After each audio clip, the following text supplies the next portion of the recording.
Earth's Toughest Student Shocks Class, with Deathworld Survival Stories. Part 1. The new exchange student, Kyle Martinez, stepped off the transport shuttle and took his first breath of alien air. The Galactic Academy of Sciences loomed before him, a massive structure of gleaming metal and crystal that seemed to defy gravity. Kyle adjusted his breathing mask slightly. The air here was technically safe for humans, but it contained about half the oxygen he was used to on Earth. "Welcome, Earth Dweller," said a tall, thin alien with blue skin and 4 arms. "I am Administrator Plex. We have been expecting you." Kyle smiled and extended his hand, then remembered the briefing he'd received.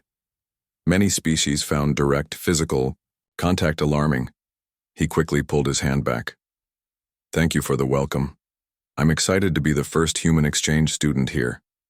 Administrator Plex's large eyes blinked slowly. "Yes, quite. We have made accommodations for your unique physiology. Please follow me." As they walked through the academy grounds, Kyle noticed other students stopping to stare at him. Some whispered to each other. Others moved away quickly. He was used to being a novelty. Humans had only joined the Galactic Union 3 years ago. But something felt different here. "Your quarters are reinforced to withstand your species' strength," Administrator Plex explained, leading Kyle into a room with furniture that looked like it belonged in a bunker. "The gravity has been adjusted to match Earth's crushing pull, and we've installed emergency oxygen dispensers in case you find yourself struggling." Kyle looked around the room. Everything was bolted down as if they expected him to throw furniture. In a rage, "This seems excessive," Kyle said. "I'm just a normal guy." Administrator Plex made a sound like water going down a drain, which Kyle's translator didn't catch. "Normal? Yes. For a Deathworlder, perhaps." The alien handed Kyle a small device. "Your schedule. First class begins in 1 rotation. Professor Zixtal's xenobiology. Do try not to frighten anyone." With that, Administrator Plex left, the door sliding shut with a heavy thunk that sounded remarkably like a cell door closing. Kyle sat on the bed, which felt like concrete. Well, this should be interesting. The next day, Kyle found his way to Professor Zixtal's classroom. The room fell silent as he entered. 20 pairs of alien eyes, some bulbous, some compound, some glowing, all turned to stare at him. "Ah, the Earth student arrives," said a voice from the front of the room. Professor Zixtal was a floating ball of green gas contained in a transparent shell. 2 mechanical arms extended from the shell. "Please, take a seat, if it can support your density." A few students made sounds that Kyle's translator identified as nervous laughter. Kyle found an empty seat near the back. The small furry student next to him scooted their chair away so quickly it squeaked against the floor. "Today we begin our unit on adaptation and survival," Professor Zixtal announced. "How different species have evolved to survive the challenges of their home environments." A holographic display appeared above the professor, showing various planets categorized by class. "Most civilized species," the professor continued, "come from Class 3 to Class 5 worlds. Temperate climates, stable tectonics, mild seasons, limited predation." The professor's mechanical hand pointed to a beautiful blue and green world, like Arcturia, a perfect Class 3. A small, elegant alien with silvery skin nodded proudly. "Or Century," the professor continued, indicating a purple planet. A muscular alien with ridged skin puffed up importantly. "Then we have the outliers." The professor's voice changed tone. "Class 8 and above, and worlds with extreme conditions that somehow produced sentient life." The display shifted to show a familiar blue planet. Earth. Class 12. The room went completely silent. Kyle felt every eye on him again, but different this time. Not just curious, afraid. Extreme temperature variations, devastating weather patterns, constant tectonic activity, high gravity, dense atmosphere, aggressive megafauna, microorganisms that cause fatal diseases. The professor seemed to swell with excitement. And somehow intelligent life evolved there. Fascinating. A green-scaled student raised a trembling hand. Professor, is it safe to have a Class 12 organism in our classroom? Kyle rolled his eyes. This again? Professor Zixtal's gas form swirled. The Academy has assured me that student Martinez has been properly vetted and poses no immediate danger. His species, while evolved in brutal conditions, has developed a civilization and seems capable of restraining their natural aggression. Excuse me, Kyle said, raising his hand. I'm sitting right here. Indeed you are, the professor said cheerfully. A living specimen from a Deathworld. Which brings me to our semester project. The hologram changed to show project details. Each of you will present a survival challenge from your homeworld and how your species adapts to overcome it. This exchange of knowledge is the foundation of xenobiology. A tall, thin alien with yellow skin raised a spindly arm. Professor, wouldn't that put the Earth student at an unfair advantage? Their whole planet is a survival challenge. Several students made sounds of agreement. An excellent point, Dorne, Professor Zixtal acknowledged. Student Martinez will be graded on a curve. Kyle sighed. He'd faced this kind of prejudice since humans joined the Galactic Union. Everyone assumed humans were either unstoppable killing machines or incredibly fragile creatures who needed special treatment. After class, as Kyle gathered his things, a small alien with shimmering skin approached him. Unlike the others, she didn't keep extra distance. Hello, she said. I'm Alora Vex from Arcturia. I've never met an Earth person before. Kyle smiled. Nice to meet you, Alora. I'm Kyle. Is it true that Earth has water that falls from the sky? She asked, her large eyes wide with wonder. You mean rain? Yeah, that's pretty common. Alora looked amazed. And you just stand in it, without protection? Kyle nodded. Sometimes it's nice on a hot day. Incredible, she whispered. I'd like to hear more about Earth someday, if you don't mind sharing. Sure, Kyle said, feeling better for the first time since arriving. I'd be happy to. As they left the classroom, Kyle noticed Dorne, the yellow-skinned alien who had spoken up in class, watching them with narrow eyes. You should be careful, Elora whispered. Centurions like Dorne believe they're the superior species. He won't like a Deathworlder getting attention. Kyle shrugged. I'm used to it. By the way, what's with everyone calling Earth a Deathworld? Elora looked at him with genuine confusion. Because that's what it is. Most of us come from worlds where the environment nurtures life. From what I've studied, Earth actively tries to kill its inhabitants. Kyle thought about earthquakes, hurricanes, volcanoes, predators, diseases, and all the other threats humans took for granted. Huh, he said. I never thought about it that way. As they parted ways, Kyle wondered what these pampered aliens would think when he told them about his ordinary camping trip from last summer. Maybe this exchange program would be more interesting than he'd expected. Earth's Toughest Student Shocks Class with Deathworld Survival Stories. Part 2. The First Presentation. The next week, Kyle sat in Professor Zixtal's classroom and watched as his classmates gave their survival presentations. He tried not to laugh, as each alien described what they considered life-threatening situations. A small purple alien named Vril stepped up to the front of the class. His 6 legs trembled as he began to speak. My survival story happened during my childhood on Mizari, Vril said in a shaky voice. One terrible day, our home environmental control system malfunctioned. The class gasped. Kyle raised an eyebrow. The temperature dropped by 5 degrees for almost 30 minutes, Vril continued, his voice breaking. My family and I had to put on thermal wraps while the system reset. Professor Zixtal's gas form swirled in what Kyle had learned was a sign of sympathy. How did you manage the psychological trauma? We had counseling for 3 cycles, Vril said. I still get nervous when I hear system maintenance announcements. The class murmured in support as Vril returned to his seat. Several students reached out to pat his shoulders. Next, a tall blue alien named Jex described a harrowing experience when their transportation pod broke down, forcing them to walk 1 kilometer back to their dwelling. My leg muscles ached for days, Jex said, to sounds of sympathy from the class. Another student, a crystalline being who shimmered when they spoke, described having to eat only 3 meals in one day, instead of their usual 6 when a food delivery was delayed. The hunger was almost unbearable, the crystal alien said. I thought I might crack from the strain. Kyle tried to keep his face neutral. These aliens lived such sheltered lives. He had gone camping for a week with only what he could carry on his back. He had climbed mountains for fun. He had survived a car breakdown in a snowstorm. And none of that was considered particularly impressive on Earth. After class, Kyle returned to his quarters to find Samantha Wells waiting for him. She was the human embassy liaison, assigned to check on Kyle's progress. How's it going, Kyle? Samantha asked, her friendly face a welcome sight after a week of nervous alien stares. It's different, Kyle said.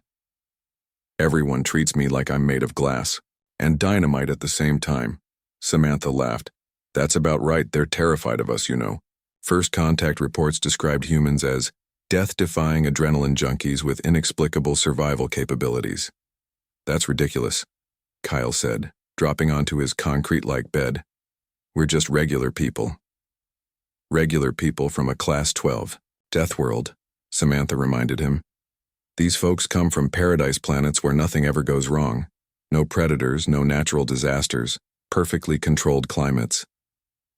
Kyle shook his head. Today in class, someone described their survival story as having to wear a coat because the temperature dropped a few degrees.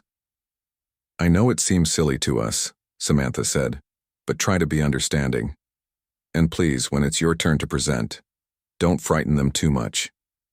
The diplomatic corps is working hard to convince the Galactic Union that humans aren't dangerous monsters. After Samantha left, Kyle spent the evening researching his classmates' species. Most came from worlds that humans would consider resort. Planets, perfect weather, minimal threats, abundant resources. No wonder they were so soft. The next day, Kyle sat through more survival presentations. Elora Vex described a time when she had to shield her sensitive skin from direct sunlight for 3 minutes, when her personal shade generator malfunctioned. I could feel the radiation burning into me, she said, her silvery skin shimmering with emotion. I thought I might be permanently damaged. Dorne, the arrogant yellow-skinned centurion, gave his presentation next. On my homeworld, he said proudly, we centurions face greater challenges than most species. Our planet has variable gravity zones. Once I entered a high-gravity area that was 1.2 times standard gravity. Kyle almost choked. Earth's gravity was 1.4 times the galactic standard.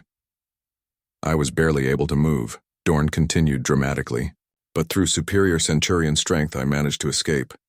The class applauded. Dorne looked directly at Kyle with a smug expression. Student Martinez, Professor Zixtal said, floating forward. You're our final presenter today. Please share your survival experience from Earth. Kyle walked to the front of the room. Every eye followed him. He had thought carefully about what story to tell. It needed to be honest, but not too terrifying. When I was 16, Kyle began, my father and I went camping in the Rocky Mountains. It's a wilderness area with forests and mountains. Did you have environmental suits? Someone asked. No, Kyle said. Just clothes and sleeping bags. A few students murmured in disbelief. On our second day, a storm came. The temperature dropped to below freezing and rain turned to snow. Below freezing? As in water turned solid? Elora asked, eyes wide. Kyle nodded. We had to quickly find shelter.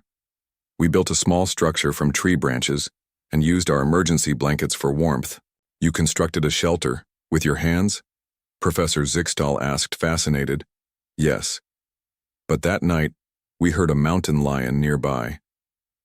What is a mountain lion? Vril asked nervously. A large predator, about twice my size, Kyle explained. They have sharp teeth and claws and can bring down animals larger than humans. Several students gasped. One appeared to faint. We had to keep our food in bear-proof containers hung in trees so the smell wouldn't attract predators. Bears? Another predator? Professor Zixtal's gas form pulsed rapidly. Yes, much larger than mountain lions, Kyle said. Anyway, in the morning, we found large paw prints around our campsite. The mountain lion had circled us all night. The classroom was completely silent. Every alien stared at Kyle with a mixture of horror and disbelief. The next day we discovered that heavy rains had washed out the trail back. We had to forge a new path through unfamiliar territory. It took us 2 extra days to find our way back, during which we had to cross a fast-moving stream and navigate around a recent forest fire zone. "You were near an actual fire?" Elora whispered, her voice filled with awe and horror. "Not too close," Kyle assured her. "Just close enough to see the burned trees and smell the smoke." "And you survived all this? As a juvenile?" Professor Zixtal asked. Kyle shrugged. "It was just a camping trip. It went a little wrong, but nothing we couldn't handle. But the freezing temperatures, the predators, the fire, the dangerous water." Professor Zixtal's shell spun in agitation. "How did you not perish?" "We were prepared," Kyle said simply. "Plus, humans are pretty good at adapting to unexpected situations." Professor Zixtal floated closer. "And this experience, this was considered normal for human juveniles?" "Well, not every camping trip goes that way, but it wasn't that unusual. Some of my friends have had worse experiences." Kyle smiled, remembering his classmate Greg, who'd been caught in a flash flood during a desert hike. Professor Zixtal made a strange gurgling sound and suddenly dropped several feet in height. Kyle realized with alarm that the professor had fainted. Inside his containment shell, 2 assistant drones rushed over to stabilize the professor while the class erupted in chaos. Some students were backing away from Kyle. Others were bombarding him with questions. Dorne stared at him with a mixture of disbelief and suspicion. As Kyle helped the assistants revive Professor Zixtal, he realized he might have seriously underestimated the differences between humans and the rest of the galactic community. Earth's Toughest Student Shocks Class with Deathworld Survival Stories. Part 3, Kyle's Turn By. The next morning, everyone at the Galactic Academy knew about Kyle's presentation. As he walked through the halls, students pointed and whispered. Some looked terrified, others seemed fascinated. "Is it true you fought off a giant predator with your bare hands?" a small green alien asked, hovering near Kyle's shoulder. "What?" "No," Kyle said. "I just heard it nearby. We didn't even see it." "But you built a shelter from trees, with no tools?" another student asked. Kyle nodded. "Just a basic lean-to. Anyone can do it." "Not anyone," Elora said, appearing beside him. "Most species here have never even touched a tree. Everything is manufactured or grown in controlled environments." They entered the classroom to find Professor Zixtal floating at the front, his gas form a calmer shade of green today. "Ah, Student Martinez," the professor said. "I must apologize for my reaction yesterday. Your presentation was educational." "Sorry if I upset you," Kyle said. "Not at all. In fact, I've invited Dean Quicks to observe our class today." Professor Zixtal indicated a tall, thin alien with gray skin and 4 eyes who stood in the corner. "I believe your experiences merit wider academic attention." Kyle groaned internally. This was exactly what Samantha had warned him about. "Today," Professor Zixtal announced, "I've asked Student Martinez to answer some follow-up questions about his survival experience since many of you expressed interest." Kyle reluctantly moved to the front of the room again. "Student Martinez," Professor Zixtal began, "could you explain more about these camping trips? Are they mandatory survival training for human juveniles?" "No, they're just for fun," Kyle said. The class murmured in confusion. "For fun?" Professor Zixtal repeated.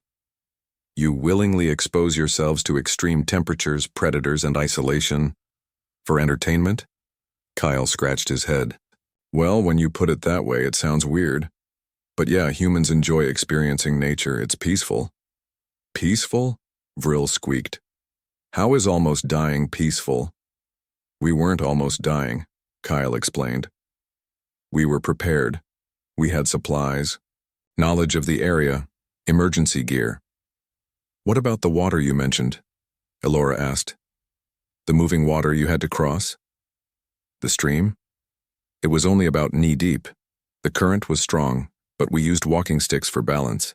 "And you put your bodies in unfiltered natural water?" Dorne asked, his yellow face twisted in disgust. Kyle nodded. Sure, I've been swimming in lakes and oceans since I was little. Several students made retching sounds. One ran from the room. You know? Mean you submerge yourselves in unprocessed water? With microorganisms? Professor Zixtal's shell spun in agitation. Well, yeah, Kyle said. We even drink it sometimes, if we know it's from a clean source. That did it. 3 more students fled the room. Another fainted.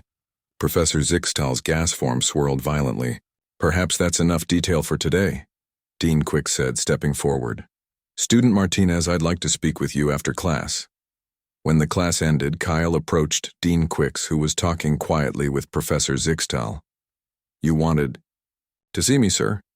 Dean Quick studied Kyle with all 4 eyes. Student Martinez, are you aware that you've become something of a sensation on campus? I've noticed people talking, Kyle admitted. The academy message boards are flooded with discussions about your presentation. Students are both terrified and fascinated by Earth humans. I was just telling the truth, Kyle said. Indeed. Dean Quicks handed Kyle a small device. These are interview requests from various academic departments: xenobiology, evolutionary studies, environmental sciences, psychology. They all want to study the human who survived the wilderness ordeal. Kyle looked at the long list in dismay. I told a simple camping story. It wasn't even that exciting by Earth standards. That's precisely why it's causing such interest, Professor Zixtal chimed in. What you consider ordinary is extraordinary to the rest of the galactic community. I'm concerned about the effect on our students, Dean Quick said. Many are experiencing anxiety after hearing your story. 2 have requested trauma counseling. I didn't mean to scare anyone, Kyle said. Of course not, Dean Quicks replied. But I must ask you to be more thoughtful about what you share.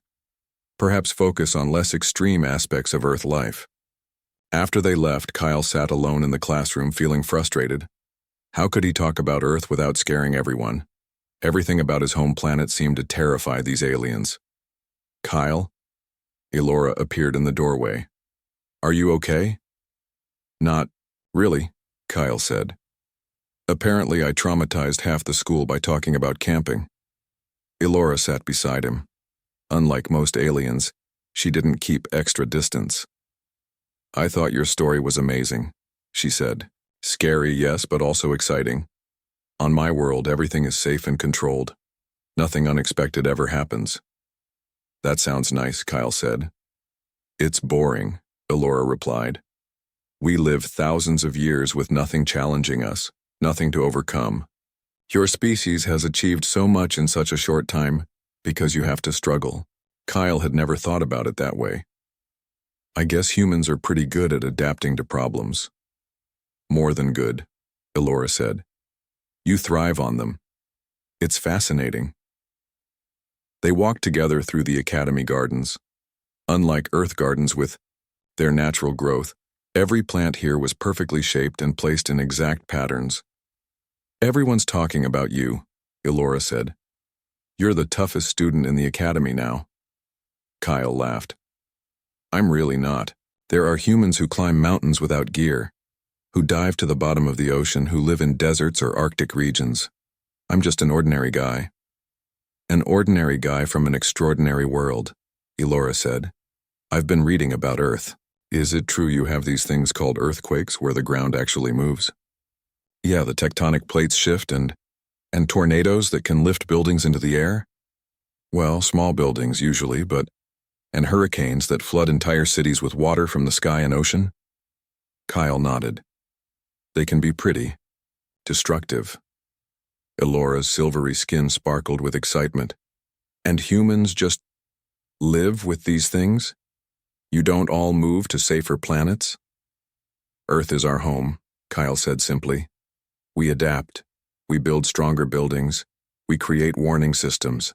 We help each other when disasters happen. As they turned a corner, they found Dorne waiting with 3 other Centurions. There's the so-called Deathworlder, Dorne said, his yellow skin flushed orange with emotion. I don't believe your stories, Earth human. I don't care what you believe, Kyle said, trying to walk past. Dorne blocked his path. Anyone can tell tales of facing danger. Proving them is different. I'm not trying to prove anything, Kyle said. The simulation chamber, Dorne said.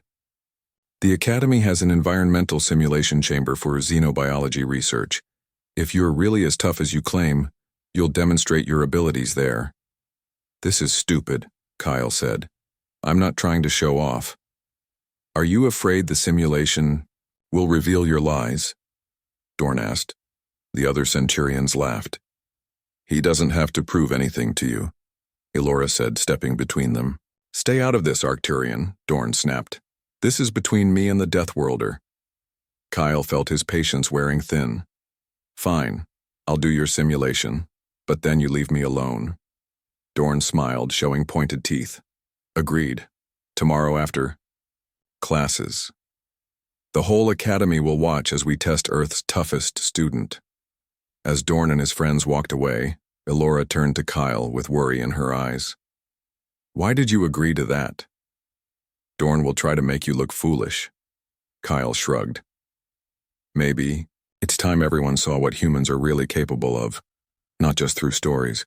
But as they continued walking, Kyle wondered if he'd made a mistake. He wasn't trying to be a spectacle. He just wanted to fit in and complete his studies. Now he was at the center of attention for all the wrong reasons. Still, a small part of him looked forward to showing these sheltered aliens what a human could really do. Maybe then they'd stop treating him like he was made of glass, or like he was a monster. Earth's Toughest Student Shocks Class with Deathworld Survival Stories Part 4. The challenge news of the challenge spread quickly through the Galactic Academy. By the next day, everyone knew that Kyle Martinez, the human from Earth, would face a series of tests in the environmental simulation chamber. Samantha Wells cornered Kyle in the corridor outside his quarters. What were you thinking? She demanded. The embassy just got a notification about this demonstration you agreed to. It's no big deal, Kyle said. Just a simple test to get Dorne off my back.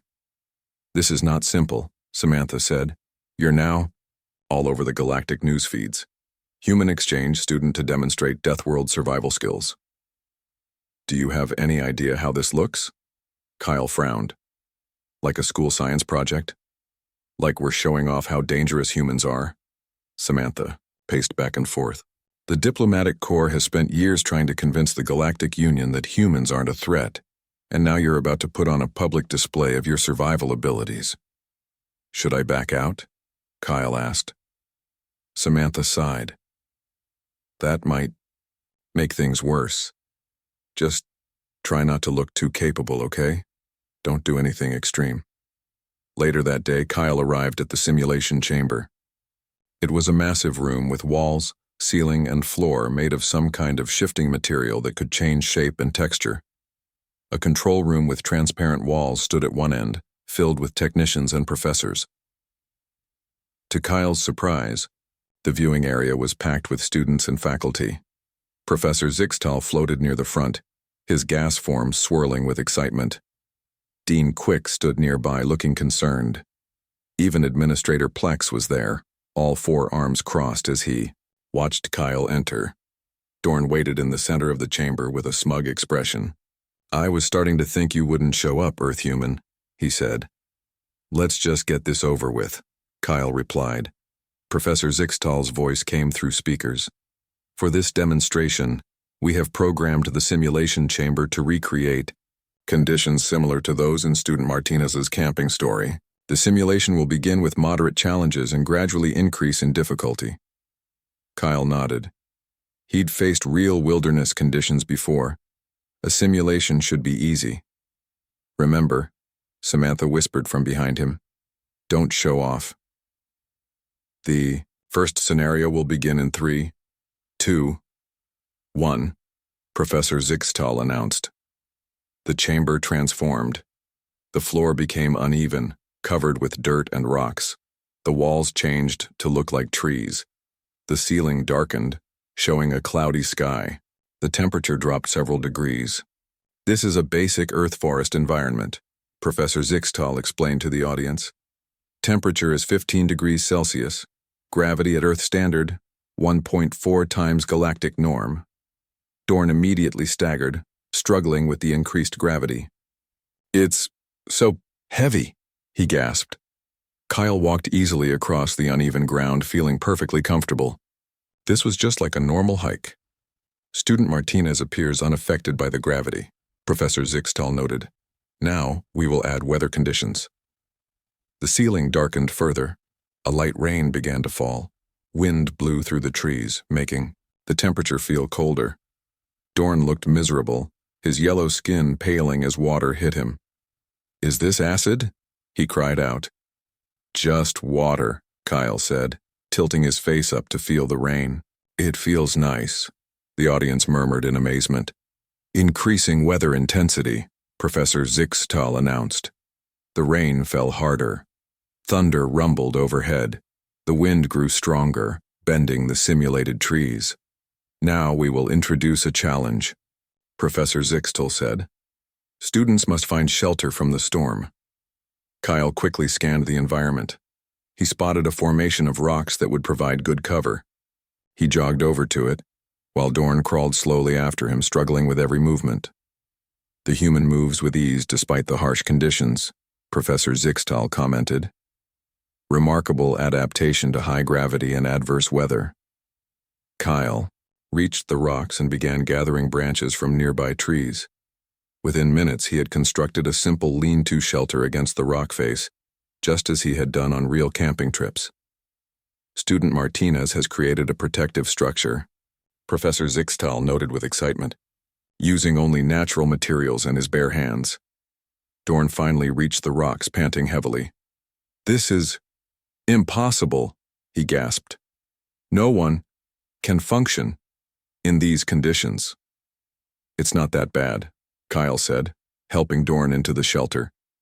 "In a real situation, I'd make it more sturdy, but this will keep the rain off." The audience watched in fascination as Kyle calmly dealt with each new challenge the simulation threw at him. When the temperature dropped further, he gathered material for insulation. When the simulation created a small stream, he easily crossed it and showed Dorne how to use a walking stick for balance. "I think we've seen enough," Dean Quick said after 30 minutes. "Just one more scenario," Professor Zixtal insisted. The Predator encounter. A low growl emerged from the simulated forest. A holographic mountain lion appeared among the trees, its eyes fixed on Kyle and Dorne. "Is that thing real?" Dorne asked, trembling. "No, it's a hologram," Kyle assured him. "But in a real situation, we'd need to make ourselves look bigger and back away slowly." Kyle demonstrated, raising his arms and speaking in a firm, loud voice while carefully moving backward. The simulated mountain lion watched for a moment, then turned and disappeared into the trees. The audience broke into applause. "Fascinating response," Professor Zixtal said. "No weapons, no technology, just knowledge and proper behavior." "Can we end this now?" Dorne asked, looking ill. "One final test," Dorne's voice suddenly came through the speakers. Kyle looked up to see that Dorne's friends had entered the control room. "Maximum Deathworld conditions." "Wait, that's not authorized," Dean Quick shouted, but it was too late. "Thank ye." Centurions had already input the commands. The simulation chamber suddenly transformed again. The ground shook violently. The temperature plummeted.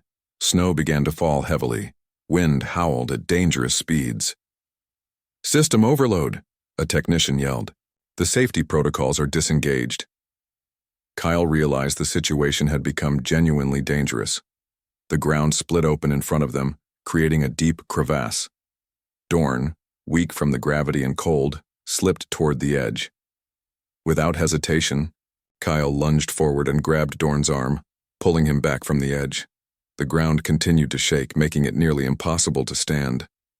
"We need to get to higher ground," Kyle shouted over the wind. Half carrying Dorne, Kyle scrambled up. A rocky slope as an avalanche of snow and rocks crashed down behind them. The audience watched in horror as the two students fought their way through what had become a deadly simulation. "Shut it down," Samantha yelled.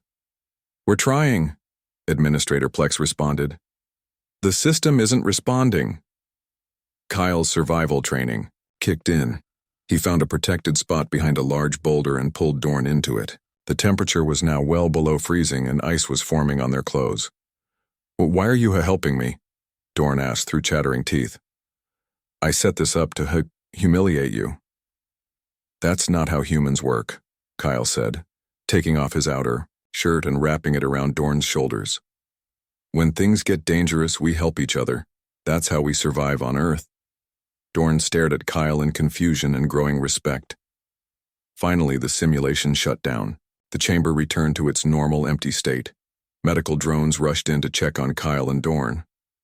"I apologize for the malfunction," Dean Quick said, hurrying over to them. "This should never have happened."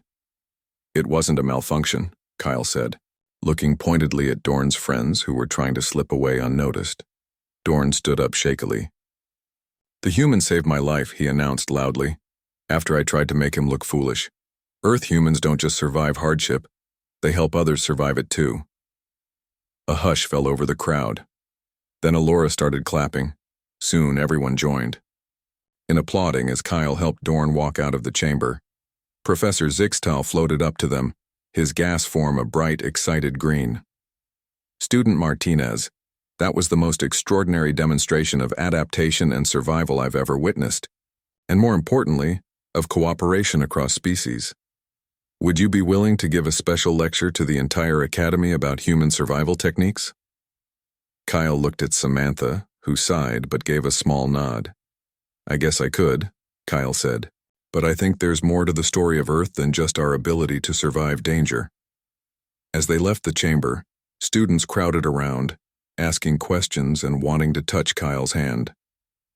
For the first time since arriving at the Galactic Academy, Kyle felt that maybe humans would find their place in the galactic community after all. Earth's toughest student shocks class with Deathworld survival stories, Part 5. Understanding Humanity. The Academy auditorium was filled to capacity. Students and faculty from every department had come to hear Kyle's special lecture. Even officials from the Galactic Union had arrived, curious about the human exchange student who had caused such a stir. Kyle stood backstage feeling nervous. "Remember," Samantha said, "this is a chance to show them the true nature of humanity, not just our physical abilities, but who we really are." Kyle nodded. "I think I understand now why everyone was so afraid of us. They only saw one part of the picture." "Exactly," Samantha smiled. "Good luck." Professor Zixtal floated onto the stage, his gas form a bright, cheerful green. "Welcome to this special Academy lecture. Today, student Kyle Martinez from Earth will share insights into human adaptation and survival.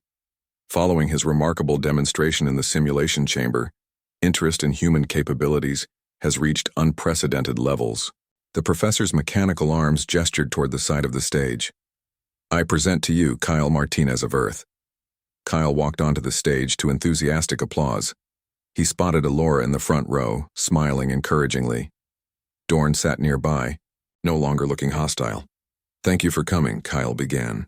"I didn't expect to cause such excitement by simply talking about a camping trip." Laughter rippled through the audience. "Since arriving at the Academy, I've realized something important. What humans consider ordinary, the rest of the galaxy finds extraordinary. But I think there's been a misunderstanding about why humans are the way we are." Kyle pressed a button and a holographic image of Earth appeared above the stage. "This is my home," Kyle said. "Earth. Class 12 Deathworld, as you call it. And yes, it's a challenging place. We have extreme temperatures, natural disasters, dangerous predators, and diseases." The hologram showed images of hurricanes, earthquakes, volcanoes, and fearsome animals. But Earth is also this. The hologram changed to show beautiful mountains, peaceful forests, stunning beaches, and vibrant coral reefs. And most importantly, Earth created us. Now the hologram displayed images of human cities, art, music, and people helping each other after disasters. Earth didn't just make humans physically tough, Kyle explained. It shaped everything about us. Let me tell you what I think are the real lessons from a death world. Kyle paced across the stage. He felt more confident now. First, humans learned to adapt. When we face a new challenge, we don't give up. We find a way forward.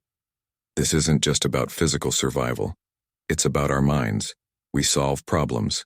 The hologram showed early humans making tools, building shelters, creating fire. Second, we learned to work together. On a world where so many things can kill you, helping each other isn't just nice, it's necessary. When disaster strikes, humans don't run away from each other. We run toward those in need. The hologram displayed people forming human chains to rescue others from floods, firefighters rushing into burning buildings, medical workers treating the sick. Third, our harsh environment taught us creativity. We can't always overpower our challenges, so we have to outsmart them. The image changed to show human inventions, art, and scientific discoveries. And fourth, living on a death world gave humans perspective. We know how fragile life can be, so we treasure it. We find beauty even in dangerous places. We appreciate the quiet moments between storms. The hologram showed a sunset over mountains, children playing in snow, families sharing meals. I've heard many of you say you would never want to visit Earth because it sounds terrifying, Kyle continued. And I understand that. But I think you're missing something wonderful. Kyle clicked to the next image, a group of humans standing on a mountain summit at sunrise, arms raised in triumph. The most beautiful views come after the hardest climbs. That's what Earth taught us. The struggle itself has value. It makes the reward more meaningful. The auditorium was completely silent. Every alien was focused on Kyle's words. When I first came here, I thought everyone was being ridiculous about Earth. Now I understand better. Your world shaped you just as mine shaped me. We're different, but we can learn from each other. In the front row, Galactic Education Minister Fira stood up. The tall, elegant alien had traveled specifically to hear Kyle's lecture. Student Martinez, Minister Fira said, your perspective is fascinating. How would you feel about expanding the exchange program between Earth and the Galactic Academy? Kyle smiled. I think that would be excellent. Both sides have so much to teach each other. We are prepared to accept more human students, Minister Fira announced. And perhaps, if safety measures can be arranged, some of our students might visit Earth. A murmur of shock ran through the audience. Visit a death world? It seemed unthinkable. Then slowly, Alora raised her hand. I would volunteer to visit Earth. Everyone stared at her. An Arcturian, with their delicate silver skin, volunteering to visit Earth. I want to see these mountains and oceans. Elora said firmly, with proper protection, of course. To Kyle's surprise, Dorne raised his hand next. I too would go. There is much to learn about strength and cooperation. One by one, other students raised their hands. Not many, but enough to show that perspectives were changing. Professor Zixtal spun in excitement. This is unprecedented. A scientific and cultural exchange with a Class 12 world. After the lecture, Kyle found himself surrounded by students and faculty with questions. How did humans sleep knowing predators might be nearby? How did they endure temperature changes? What was rain really like? Dean Quicks approached with Minister Fira. Student Martinez, Dean Quicks said, the minister has approved a special program. We will create a protected compound on Earth for alien visitors. Would you be willing to serve as a guide for the first group? I'd be honored, Kyle said. Later, Kyle and Elora sat in the Academy gardens. The perfectly arranged plants looked different to Kyle now. Not boring, just different from Earth's wild growth. Did you really mean it? Kyle asked. About visiting Earth? Elora nodded, her silver skin shimmering. Your lecture made me realize something. My people live for thousands of years, but we experience so little. We avoid all risk, all danger, all challenge. What's the point of a long life if it's empty of adventure? Earth can be dangerous, Kyle warned. That's why we'll have you, Elora said, smiling. The Earth human who taught us that strength isn't just about surviving. It's about helping others survive too. As they walked back toward the dormitories, Kyle noticed that students no longer moved away from him in fear. Some even waved or greeted him. His status had changed from frightening oddity to respected representative of his world. I never expected to become some kind of ambassador, Kyle said. Sometimes the best ambassadors are just ordinary people, Elora replied. Your camping trip story did more for human-galactic relations than 100 official diplomatic meetings. Kyle laughed. Wait until you actually go camping on Earth. Just wait until you feel real rain on your skin and see real stars at night. I can't wait, Elora said, her eyes shining with anticipation. The tough places create the strongest bonds, don't they? That's what Earth taught us, Kyle agreed. And maybe that's the most important lesson from a Deathworld after all.